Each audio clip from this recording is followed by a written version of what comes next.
नमस्कार दोस्तों, हमारे YouTube चैनल सोल भजन 777 पर आपका हार्दिक स्वागत है।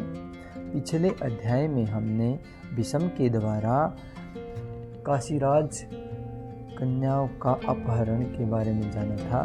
आज हम सत्यवती का भीष्म से राज्य ग्रहण और संतानों उत्पादन के लिए आग्रह तथा भीष्म के द्वारा अपनी प्रतिज्ञा बतलाते हुए अस्वीकृति के बारे में जानेंगे। वैशंपायन जी कहते हैं, जन्मेजय, तदनंतर पुत्र की इच्छा रखने वाली सत्यवती अपने पुत्र के वियोग से अत्यंत दीन और कृपण हो गई। उसने पुत्र वधुओं के साथ पुत्र के प्रेत कार्य करके अपनी दोनों बहुओं तथा शस्त्रधारियों में श्रेष्ठ भीष्म जी को धीरज बंधाया। फिर महाभागा मंगलमयी देवी ने धर्म पितृकुल तथा मातृकुल की ओर देखकर गंगानंदन भीष्म से कहा, बेटा, सदा धर्म में तत्पर रहने वाले परम यशस्वी कुरुनंदन महाराज, शांतनु के पिंड, कृति और वंश ये सब अब तुम्ही पर अवलंबित है। जैसे शुभ कर्म करके स्वर्गलोक में जाना निश्चय है, जैसे सत्य बोलने से आयु का बढ़ना अवश्यभावी है, वैसे ही तुम में धर्म का होना भी निश्चित है। धर्मज्ञ, तुम सब धर्मों को संपेक्ष और विस्तार से जानते हो। नाना प्रकार की स्तुतियों और समस्त वेदांगों को भी पूर्ण ज्ञान है।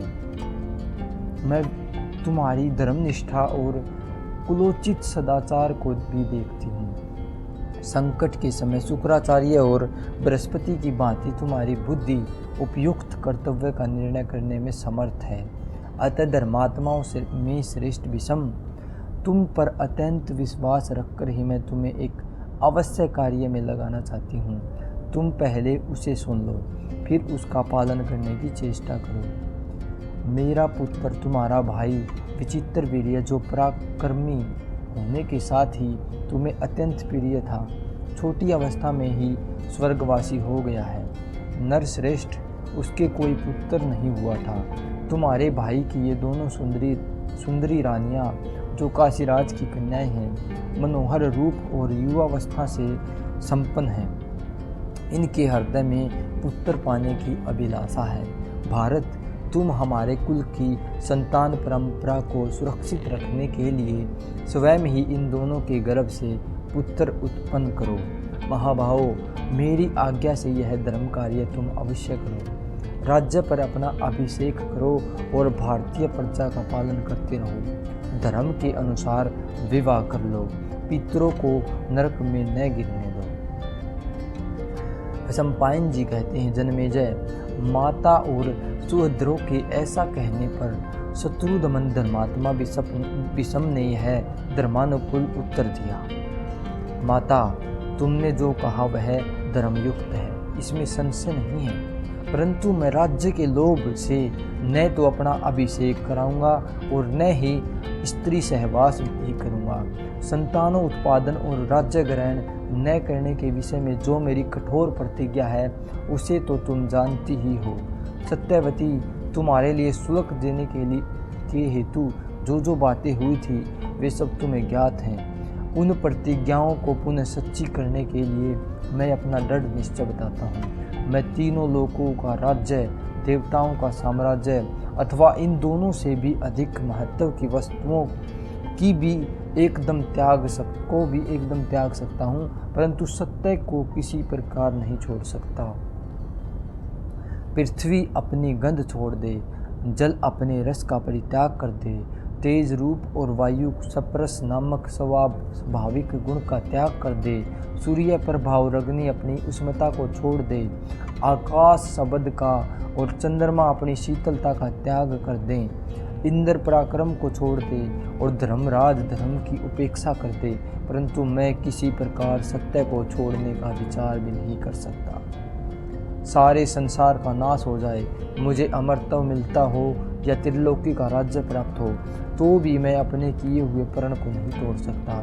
महान तेजो रूप धन से संपन्न अपने पुत्र भीष्म के ऐसा कहने पर माता सत्यवती इस प्रकार बोली, बेटा, तुम सत्य पराक्रमी हो। मैं जानती हूँ सत्य में तुम्हारी दृढ़ निष्ठा है। तुम चाहो तो अपने ही तेज से नई त्रिलोकी की रचना कर सकते हो। मैं उस सत्य को भी नहीं भूल सकी हूँ जिसकी तुमने मेरे लिए घोषणा की थी।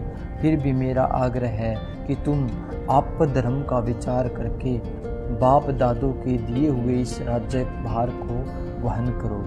परम तप जिस उपाय से तुम्हारे वंश की परंपरा नष्ट ना हो, धर्म की भी अवहेलना ना हो पावे और प्रेमी सुहृद भी सपस्सु संतुष्ट हो जाए, वही करो।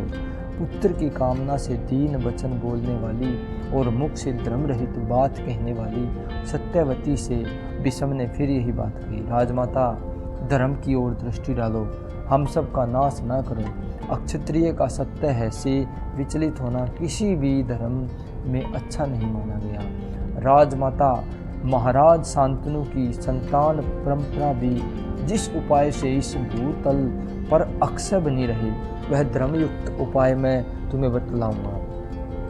वह सनातन अक्षत्रिय धर्म है। उसे आपम धर्म के निर्णय में कुशल विद्वान पुरोहित से सुनकर और लोकतंत्र की ओर भी देखकर निश्चय करो। इस प्रकार श्री महाभारत आदि पर्व के अंतर्गत संभव पर्व में विषम सत्यवती संवाद विषयक अध्याय पूरा हुआ।